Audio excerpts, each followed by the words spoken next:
Guang, hindi ka ba pwedeng dito muna? Hindi pwede. 2 araw na akong nag-leave. Pati ba may-ari kailangan pa mag-leave? Hindi ba pwedeng manager na lang ang magtrabaho doon? Bakit kailangan pa siya? Wala naman palang ginagawa. May mga bagay doon na kailangan ako mag-asikaso. Hindi pwedeng ipagkatiwala sa iba. Habang wala ka, mamimiss kita ng husto. Humanap ka kasi ng gagawin. Ganito na lang. Para may magawa ka, mag-aral ka kaya ng pananahi ng damit. Pwede mong pagkakitaan ng pananahi.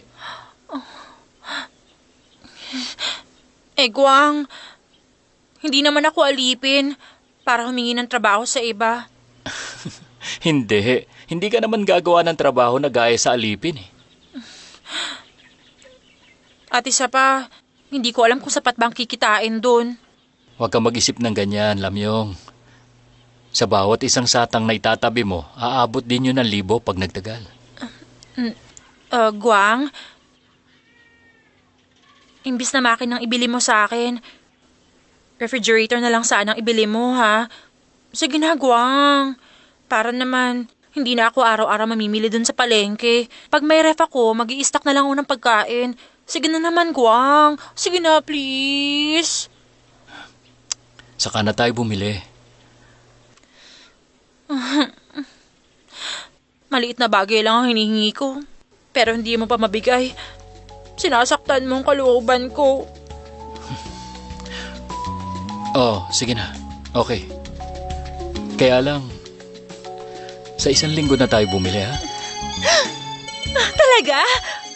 Gusto ko yung magandang kulay at yung malaking-malaki ang kunin natin. Sige na. Ang bait-bait mo talaga sa akin.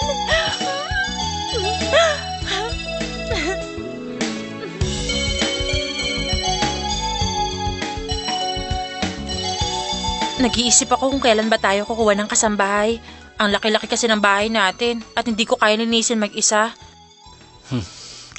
Yung isa mabait at masipag na kasambahay, mahirap humanap nun sa ngayon. Maghintay ka lang muna.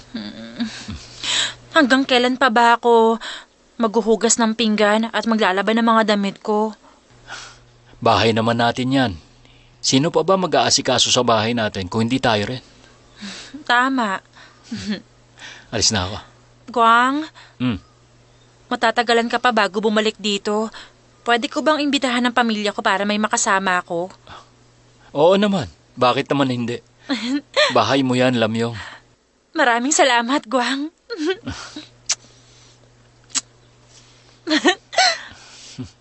Mag-iingat ka, ha? Sige. Bye-bye.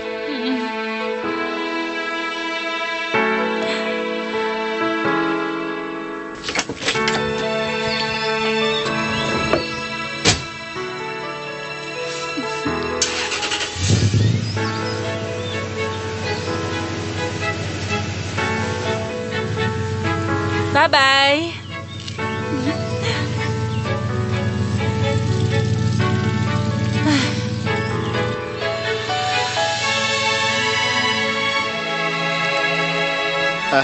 Lamihong, mag-isa ka lang dito? Lagi naman ako mag-isa rito. Pinayagan kang umuwi? Holiday kasi kami. Nasaan ang mga kapatid mo? Bakit wala sila rito? Ay, nako, ayoko nang umasa pa sa kanila. Nandun silang lahat sa bagong bahay ni Lamyong. Excited silang manood ng TV. Wala silang gustong gawin kundi yung manood ng TV doon. Lumipat na agad siya sa bagong bahay niya. Oo, mga 2 linggo na. Masaya ba sila ngayon? 1 beses pa lang ako nakapunta ron.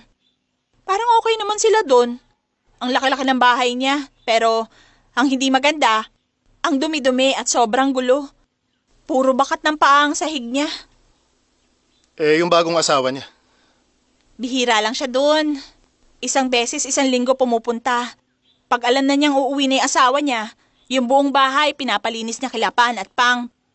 Para kunwari, naglilinis siya. Yung anak ko. Nandun din naman siya. Kung minsan, doon din siya natutulog. Alam ba ng asawa niya na anak niya si Juan? Paano naman niya malalaman yun? Sinisikreto nga nila yung ang bagay na yun eh. Ay, natatakot siyang ipaalam yun. Kasi hindi na siya makakahingi ng kahit ano. San? Si Juan nagsasalita na pala. Talaga? Marami na ba siyang nasasabi? Mapa lang ang salitang sinasabi niya. Ewan ko nga kung bakit yun pa lang. Yung mama niya, madalang siyang alagaan. Mas madalas nga, hindi pa. Pero ganun pa man. Huwag ka mag-alala, baka matawag ka rin niyang papa.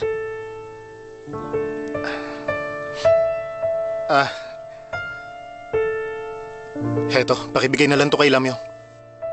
Sige.